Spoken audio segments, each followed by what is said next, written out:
Act as if failure next year is impossible. Not unlikely, not inconvenient, but impossible.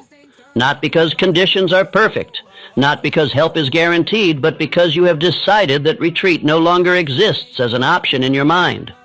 Most men secretly leave themselves an exit, a reason they can explain later, a story they can tell if things do not work. That hidden escape becomes the very reason things never do. Life obeys commitment, not wishes. Ask yourself this with brutal honesty. If failure were truly impossible for you next year, how would you think today? How would you speak? What would you stop tolerating immediately? What excuses would collapse the moment they were spoken? Men who rise from nothing do not begin with resources. They begin with refusal. A refusal to negotiate with doubt. A refusal to accept the role life initially assigned them. A refusal to explain why they are not ready yet. You have heard the stories, but you have not yet heard them properly. Not the polished endings. Not the victories retold after success made them sound heroic.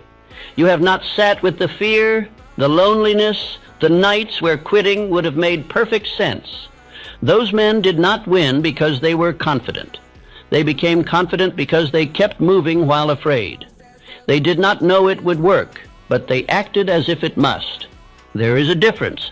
Acting as if something might work produces careful effort. Acting as if it must work produces invention.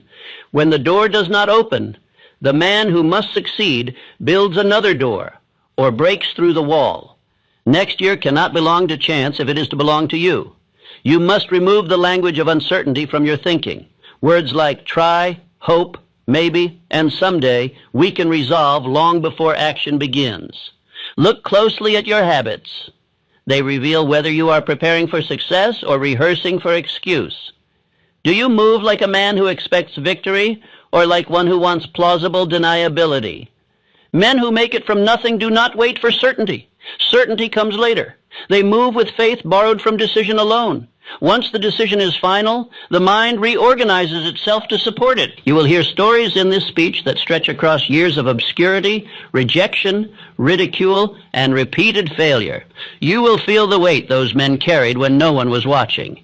You will recognize parts of yourself in their doubt and in their persistence. But understand this now, before a single story is told.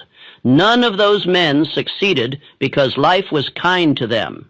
They succeeded because they reached a point where quitting would have cost them more than continuing. That is the point you are being invited to reach.